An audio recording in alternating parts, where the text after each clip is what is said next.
오늘 둘째 날, 고난주간 특별집회 둘째 날 우리에게 주신 하나님 말씀은 마가복음 14장 1절에서 11절까지 말씀입니다. 마가복음 14장 1절에서 11절까지 말씀입니다. 우리 한 절씩 교독하시고 마지막 절 합독하겠습니다. 이틀이 지나면 유월절과 무교절이라 대제사장들과 서기관들이 예수를 흉계로 잡아 죽일 방도를 구하며 이르되 밀란이 날까 하노니 명절에는 하지 말자 하더라. 예수께서 베다니 나병 환자 시몬의 집에서 식사하실 때에 한 여자가 매우 값진 향유 곧 순전한 나드 한 옥합을 가지고 와서 그 옥합을 깨뜨려 예수의 머리에 부으니 어떤 사람들이 화를 내어 서로 말하되 어찌하여 이 향유를 허비하는가? 이 향유를 300데나리온 이상에 팔아 가난한 자들에게 줄 수 있었겠도다 하며 그 여자를 책망하는지라. 예수께서 이르시되 가만두라. 너희가 어찌하여 그를 괴롭게 하느냐? 그가 내게 좋은 일을 하였느니라. 가난한 자들은 항상 너희와 함께 있으니 아무 때라도 원하는 대로 도울 수 있거니와 나는 너희와 항상 함께 있지 아니하니라. 그는 힘을 다하여 내 몸에 향유를 부어 내 장례를 미리 준비하였느니라. 내가 진실로 너희에게 이르노니 온 천하에 어디서든지 복음이 전파되는 곳에는 이 여자가 행한 일도 말하여 그를 기억하리라 하시니라. 12 중에 하나인 가룟 유다가 예수를 넘겨주려고 대제사장들에게 가매 함께 읽겠습니다. 그들이 듣고 기뻐하여 돈을 주기로 약속하니 유다가 예수를 어떻게 넘겨줄까 하고 그 기회를 찾더라. 아멘. 할렐루야. 아멘. 우리 고난주간 특별집회 두 번째 날에 오신 여러분들을 주님의 이름으로 환영하고 축복합니다. 어젯밤에 제가 약속한 대로 밤 12시까지 또 강단 기도회로 여기서 열심히 여러분들의 기도 제목 가지고 기도했습니다. 오늘도 여러분의 기도 제목 하나하나 가지고 다 위에서 기도하고 기도하니까 저도 좋고 우리 성도님도 참 좋은 것 같습니다. 기도하니까 마음에 불이 붙는 것 같고 또 하나님의 은혜가 오늘 있을 줄로 믿습니다. 어제 새벽에 좀 더 뜨겁게 우리가 간절하게 기도했어야 되는데 라는 아쉬움이 있어가지고 어젯밤에 잠을 잘 못 잤습니다. 잠을 잘 못 자고 또 하나님의 은혜를 구했는데 오늘 하나님께서 큰 은혜 주실 줄로 믿습니다. 지금 우리는 고난주간을 맞이해서 예수님께서 십자가 지시던 마지막 주간의 행적을 따라가고 있습니다. 중요한 의미를 가진 그 한 장소 한 장소를 만나서 우리가 본문을 살펴보고 있습니다. 오늘 고난주간 화요일에 예수님이 경험하신 사건은 무엇이었는가? 먼저는 종교 지도자들과 권위 논쟁을 화요일에 하십니다.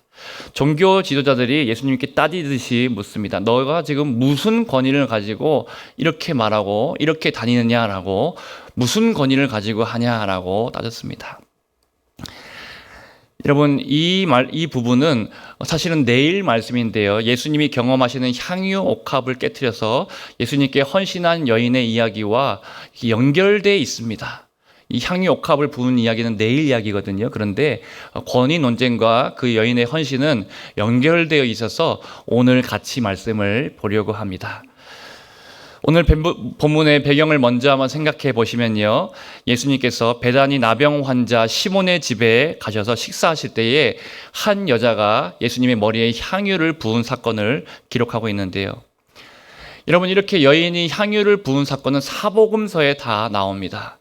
그런데 우리가 좀 배경을 한번 생각해 보면요.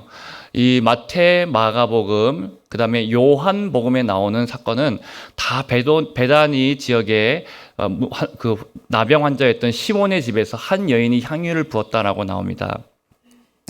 그런데 누가복음에 나오는 여인은 다른 여인입니다. 누가복음에 나오는 향유를 부은 사건은 베다니 지역이 아니고요. 또 죄 많은 여인이다라고 나오고요. 예수님의 머리에 붓지 않고 예수님의 발에 향유를 붓고 눈물로 그 발을 닦고 자신의 머리카락으로 그 발을 닦았다라고 나옵니다. 그래서 나머지 세 복음서와는 다르게 누가복음에 나오는 말씀은 다른 여인이고 나머지 세 복음서는 그럼 누구를 말하는가? 마리아를 가리킨다라고 그렇게 모든 말씀들을 보면 마리아다라고 우리가 알 수 있습니다. 이것을 여러분께서 먼저 배경으로 참고하시면 되겠습니다.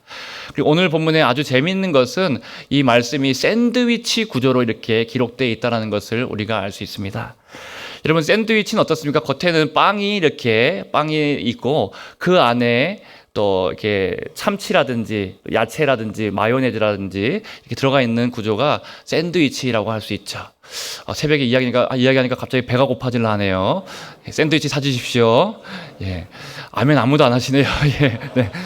예, 여러분, 그렇게 샌드위치 구조가 이렇게 있는데 오늘 말씀도 샌드위치 기법으로 쓰여졌다는 것이죠.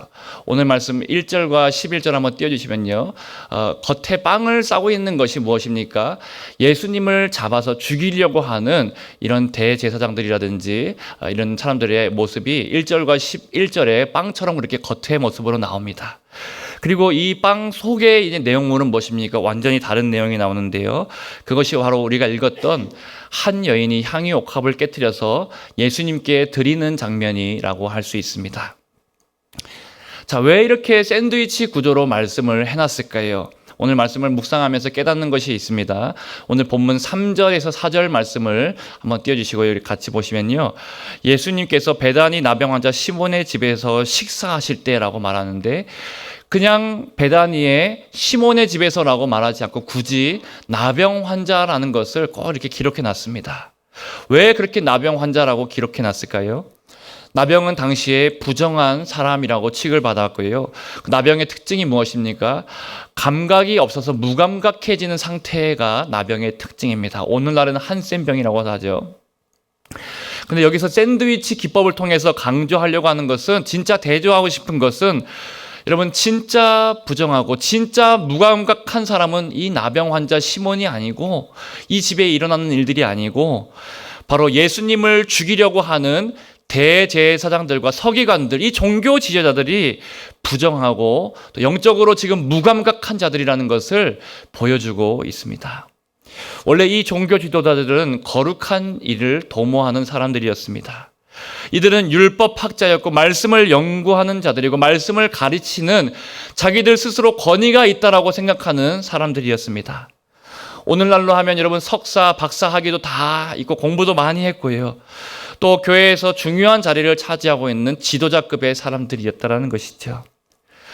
그런데 진짜 권위는 어디에서 나오는가?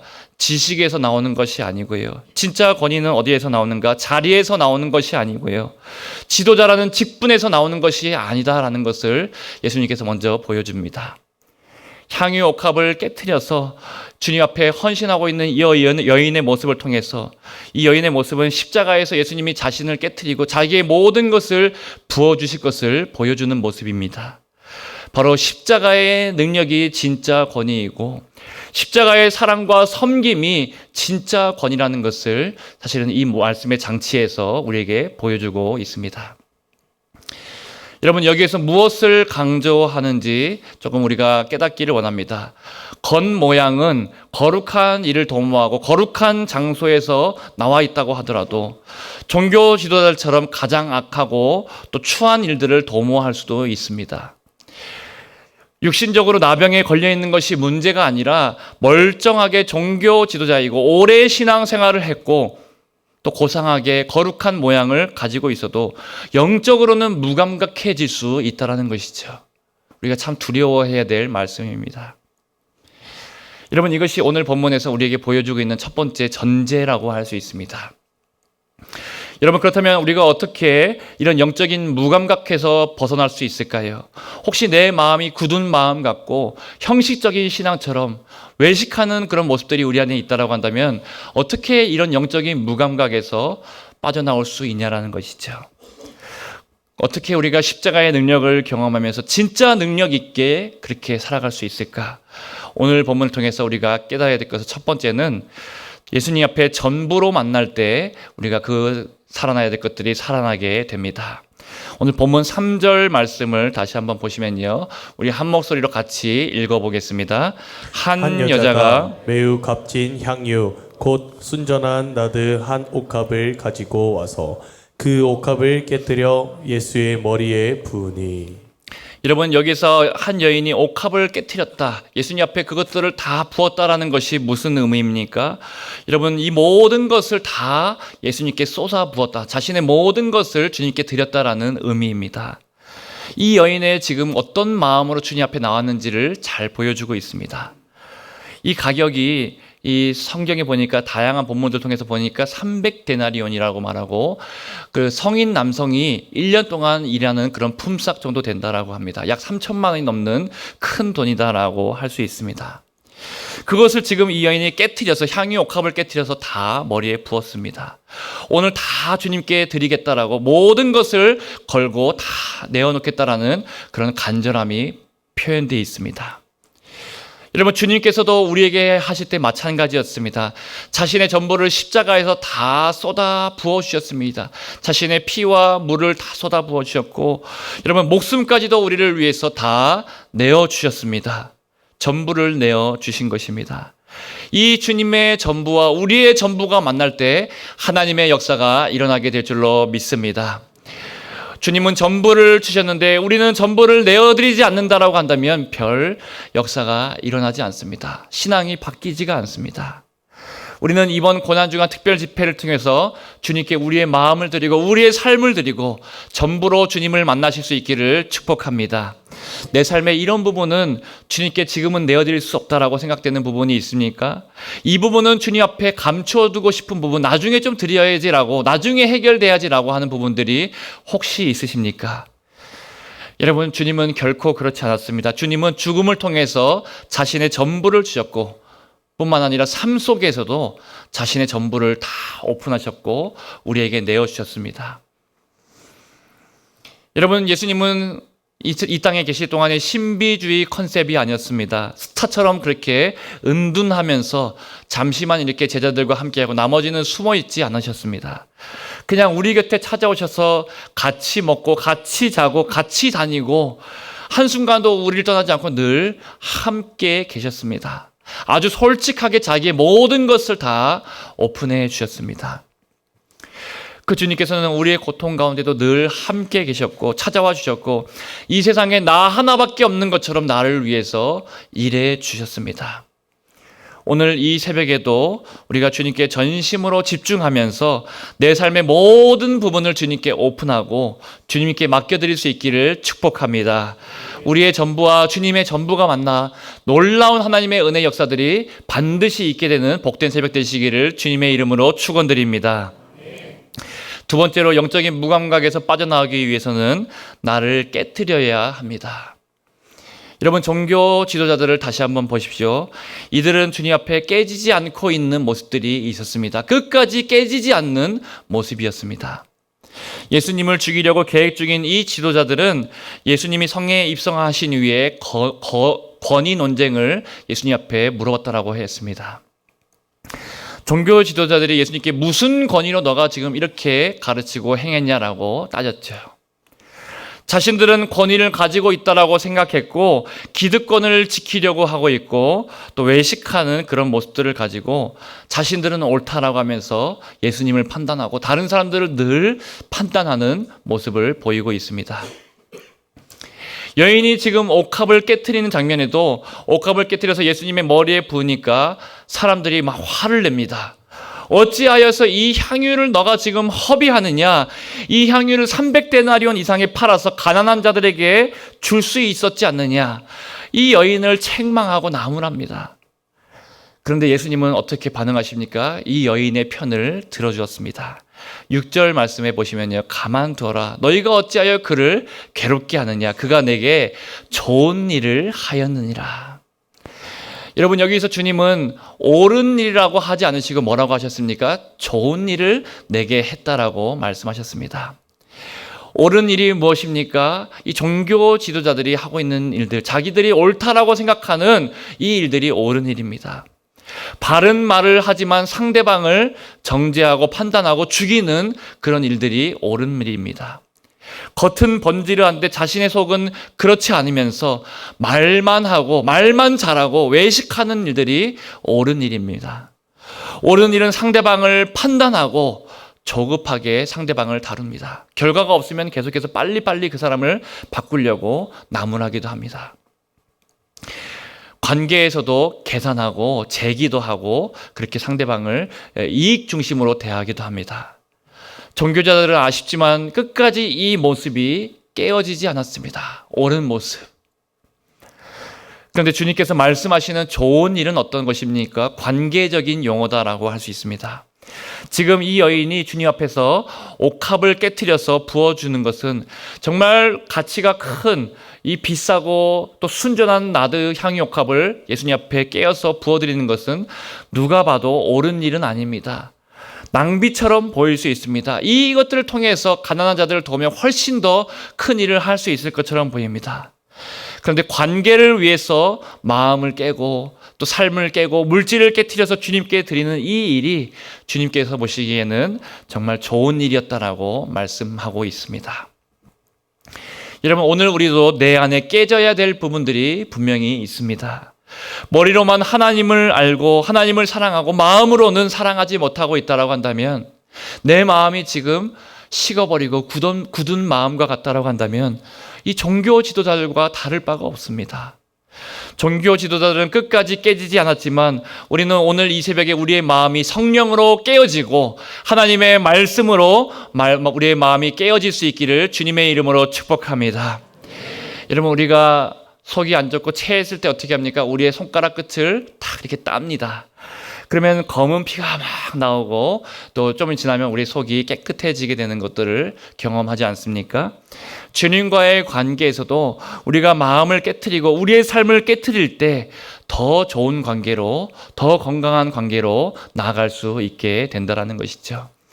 독수리도 여러분 아래만 있으면 어떻습니까? 부화하지 못하고 알 속에만 있으면 아무것도 경험하지 못하는데 알을 깨고 나오면 완전히 다른 세계를 누릴 수 있게 됩니다. 저 파란 하늘을 마음껏 창공을 비상하면서 날아갈 수 있게 됩니다. 여러분, 우리가 형식적인 신앙, 헌신하지 못하고 주저하고 있는 모습들, 외식하고 있는 모습들, 마음을 들이지 못하고 있는 그런 부분이 있다면 오늘 내 마음을 주님 앞에 깨트려 달라고, 성령님 제 마음을 깨트려 달라고 기도하고 아래서 나오게 되고 온 마음으로 주님을 사랑하면서 놀라운 은혜 세계를 경험하게 되시기를 축복합니다. 여러분, 세 번째로 어떻게 하면 우리가 무감각한 신앙에서 빠져나올 수 있는가? 이 마리아를 통해서 보게 되는 것은 헌신을 통해서 우리가 뜨겁게 신앙이 회복될 수 있습니다. 오늘 주님 앞에 드리는 마리아의 헌신은 어떤 헌신이었습니까? 아무 보상을 바라지 않고 드리는, 계산하지 않는 그런 헌신이었습니다. 마리아가 무엇을 알았습니까? 예수님이 죽음을 말씀하실 때 이제 곧 있으면 예수님께서 십자가에서 죽으신다라는 것을 알고 있었습니다. 예수님의 때가 가까이 왔다라는 것, 십자가의 때가 반드시 코앞에 왔다라는 것을 이 마리아는 알고 있었습니다. 여러분, 생각해 보십시오. 곧 죽을 자를 위해서 아낌없이 드릴 수 있는 사람이 몇 명이나 되겠습니까? 오늘 이 비싼 향유를 아무런 보상이 나에게 돌아오지 않을 수 있다는 것을 알면서 이 여인이 드렸다라는 것이죠. 이것은 보상을 바라지 않고 계산하지 않고 드리는 순수한 헌신이다라고 할 수 있습니다. 오늘 말씀에서도 비싼 나드 향유 옥합을 드렸다라고 말하고요. 그 다음에 순전한 나드 향유 옥합을 드렸다라고 말씀하는데, 이렇게 순전한 신앙, 자기의 계산하지 않고 따지지 않고 보상을 바라지 않는 그런 순전한 신앙으로 주님께 향유를 드렸다는 것을 우리가 알 수 있습니다.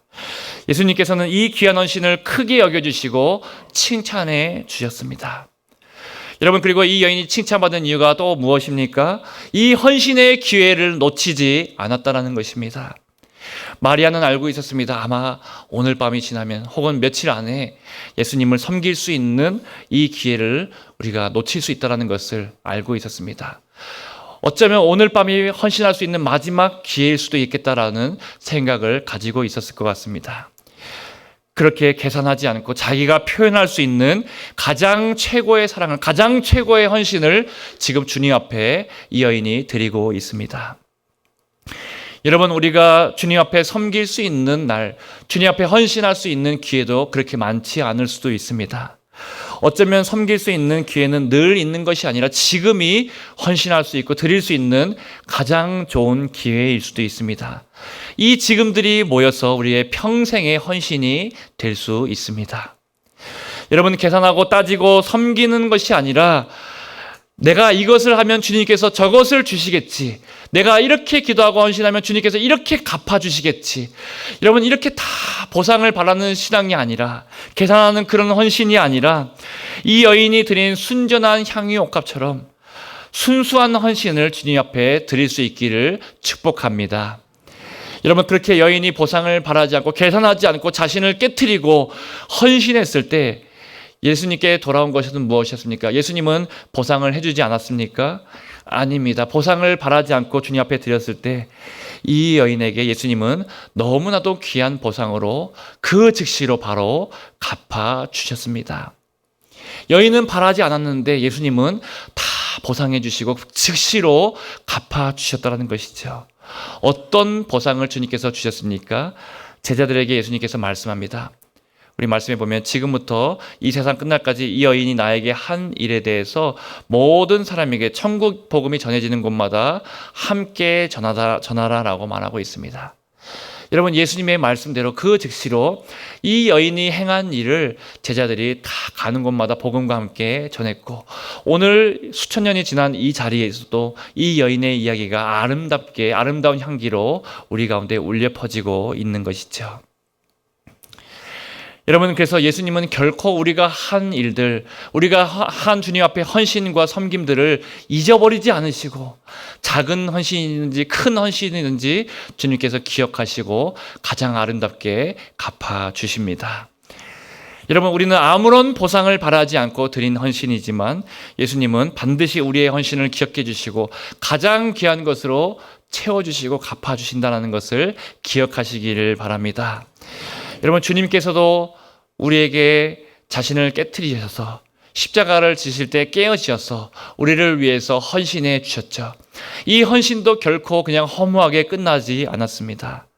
이 헌신을 통해서 흘리신 보혈과 생명이 가장 값지고 가장 순수한 사랑이 되어서 그 하나님의 뜻을 이루어 드렸고, 아름다운 생명의 열매들이, 아름다운 향기가 온 세상에 퍼지게 되었습니다. 오늘 우리도 자신의 마음을 깨트리고 우리의 삶을 깨트려서 주님을 따르고 헌신할 때에 아름다운 향유처럼 우리를 드리게 되고, 또 주님이 기뻐하시는 아름다운 열매와 또 그 향기가 우리의 모든 삶 가운데 퍼져가고 주님의 기쁨과 자랑의 열매들이 우리 가운데 맺히게 되시기를 주님의 이름으로 축원드립니다.